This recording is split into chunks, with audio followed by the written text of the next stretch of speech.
Hello my dear friends, welcome to lucky education. और आज हम स्टार्ट करेंगे class 10th social science, Rajasthan board specially और सीबीएसई के लिए भी डेफिनेटली इंपॉर्टेंट है। तो ये चैप्टर नंबर 1 है जिसका नाम है rise of nationalism in Europe और हिस्ट्री का चैप्टर है। और ये सीरीज आपको मैं बता दूं क्या कवर करने वाली। फिलहाल हमारा फोकस रहेगा वो 1 नंबर के जो क्वेश्चन है, 1 मार्क्स के जो क्वेश्चन है उस पर फोकस रहेगा, क्योंकि आप सबको पता है फिलहाल 1 मार्क्स के क्वेश्चन का वेटेज बढ़ गया है। हर चैप्टर में से 1 मार्क्स के क्वेश्चन आते हैं और सबसे बड़ी दिक्कत यही है कि 1 मार्क्स के क्वेश्चन को अगर नहीं आता मतलब नहीं आता, इसके बाद आपके पास कोई ऑप्शन नहीं रहता।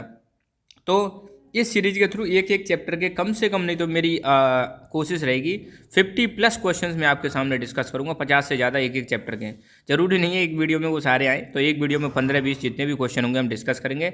और ये सीरीज आपकी एग्जाम तक चालू रहेगी, सो दैट आप हर चैप्टर को अच्छी तरह से कवर कर सको, छोटे छोटे क्वेश्चंस को भी आप लर्न कर सको। कोशिश करना कि इसकी एक आप अलग से नोटबुक बना लेना डेली एग्जाम डोज के नाम से। और ये एसएसटी की है, ऐसे ही इसमें जैसे हिस्ट्री की स्टार्ट हुई है, सारी चीज़ें सारे चैप्टर जो अपने बोर्ड में दे रखे हैं राजस्थान बोर्ड के, उनको मैं सबको कवर कराऊंगा, डोंट वरी, ठीक है।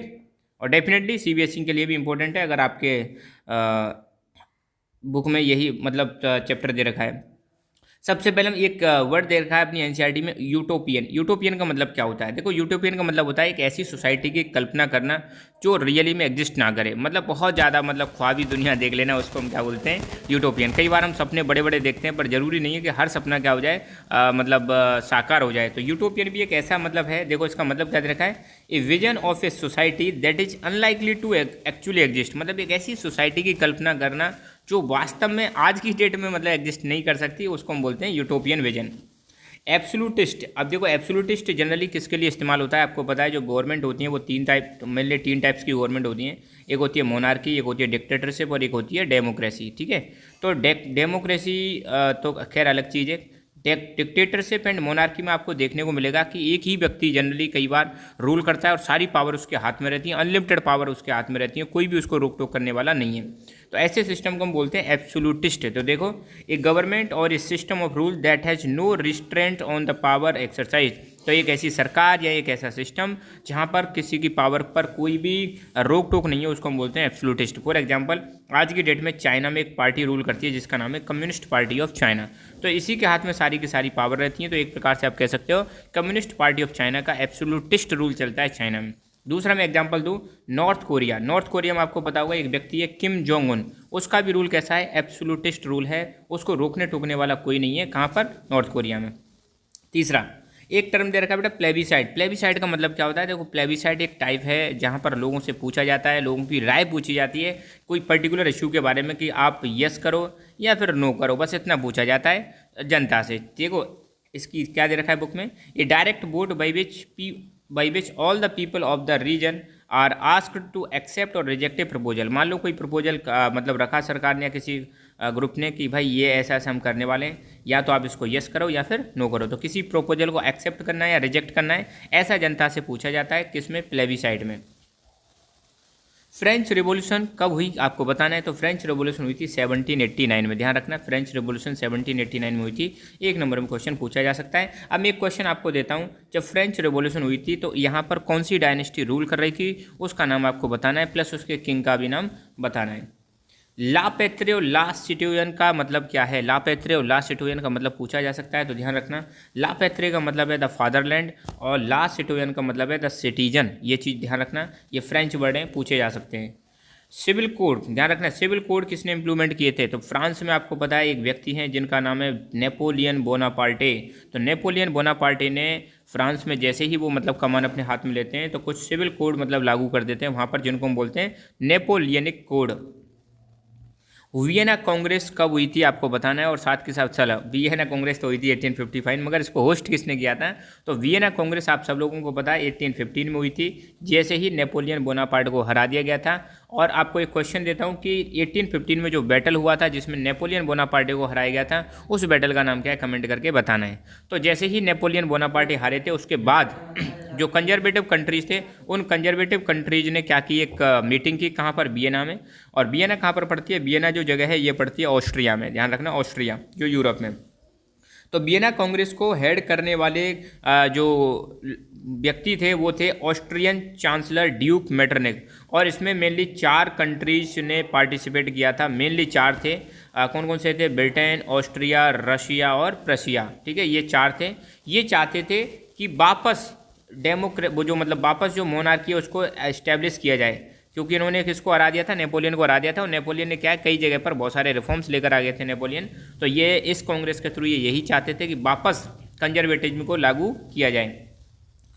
To which country did the artist Frederic Sorrieu belong? तो जो आर्टिस्ट हैं फ्रेडरिक सोरू किस कंट्री को बिलोंग करते हैं? तो ये बिलोंग करते हैं फ्रांस को। देखो एक्चुअली क्या है, फ्रेडरिक सोरू के 3-4 क्वेश्चन आएंगे।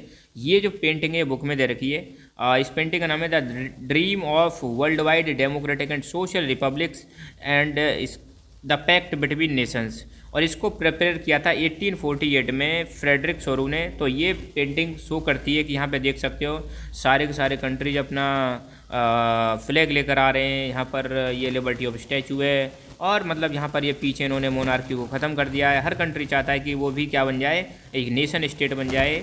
ठीक है, डेमोक्रेटिक कंट्री बन जाए, रिपब्लिक कंट्री बन जाए। तो ये पेंटिंग बनाई थी किसने? फ्रेडरिक सोरू ने। और फ्रेडरिक सोरू कहाँ के थे? ये थे फ्रांस के। तो इसके बारे में क्वेश्चन बन सकते हैं। दूसरा क्वेश्चन ऐसे ही बन सकता है, name the French artist who prepared a series of 4 paintings visualizing his dream of a new world? तो उसका भी नाम कौन है? Frederic Sorrieu. और name the painting prepared by the Frederic Sorrieu in 1848? 1848 में जो पेंटिंग का नाम दिया गया था फ्रेडरिक सोरू के द्वारा, उसका नाम क्या है? The dream of world wide democratic and social republics और the pact between Nations.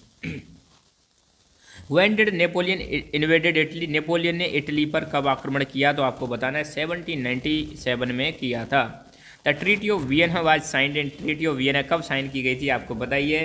Treaty of Vienna को साइन किया गया था 1815 में। ठीक है, जिसके चांसलर थे ड्यूक, जिसके होस्ट करने वाले थे ड्यूक मेटरनिक, है ना।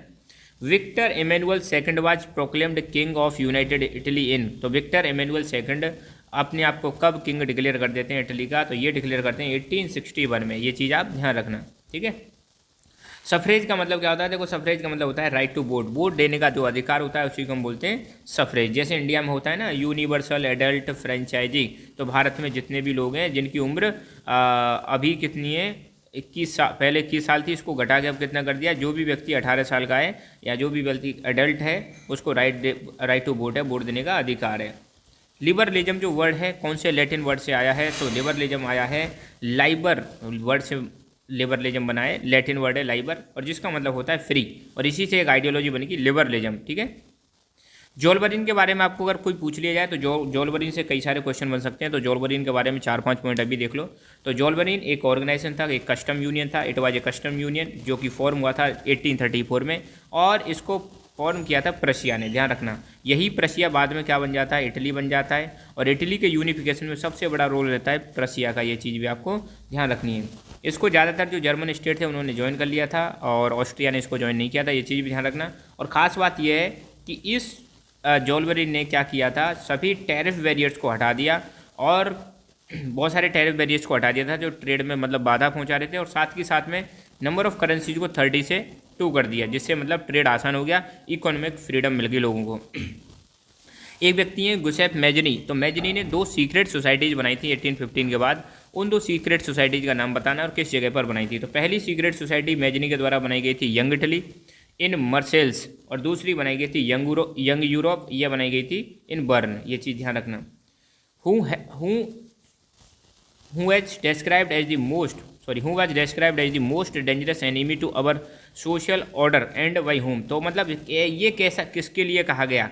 ये ऐसा स्टेटमेंट है जो किसी व्यक्ति ने किसी दूसरे व्यक्ति के लिए कहा था। तो ये आपको बताना है किसके लिए कहा और किसने कहा। The most dangerous enemy to our social order and by home? तो ये किसने कहा कि ये जो व्यक्ति है बहुत ज़्यादा डेंजरस व्यक्ति है हमारी सोशल ऑर्डर के लिए, और किसने कहा? तो देखो ये स्टेटमेंट कहा गया था, पहली बात तो कहा गया था किसके लिए? मैजनी के लिए। और किसने कहा? मेटरनिक ने कहा था। ये चीज़ आप ध्यान रखना, जो ऑस्ट्रिया के चांसलर थे। एक्ट ऑफ यूनियन 1707 में जो हुआ था, इसके बारे में आपको अगर पूछ लिया जाए तो बताना है। ये साइन हुआ था इंग्लैंड और स्कॉटलैंड के बीच में, और इसके थ्रू क्या हुआ था? स्कॉटलैंड इंग्लैंड का पार्ट बन गया था। तो यूँ कह सकते हैं कि इस एक्ट की वजह से United kingdom of great Britain बन गया था। दास फॉक का मतलब बताना है, जर्मन वर्ड है दास फॉक। तो दास फॉक का मतलब होता है कॉमन पीपल, ध्यान रखना दास फॉक। ठीक है, तो आज के लिए बस इतने ही क्वेश्चंस। इनके पीडीएफ आपको हमारे टेलीग्राम चैनल लकी एजुकेशन पर मिल जाएंगे, और यहीं पर आने वाले वीडियोज़ की आपको नोटिफिकेशंस मिलती रहेगी। So thank you so much, keep learning, keep enjoying, and God bless you all.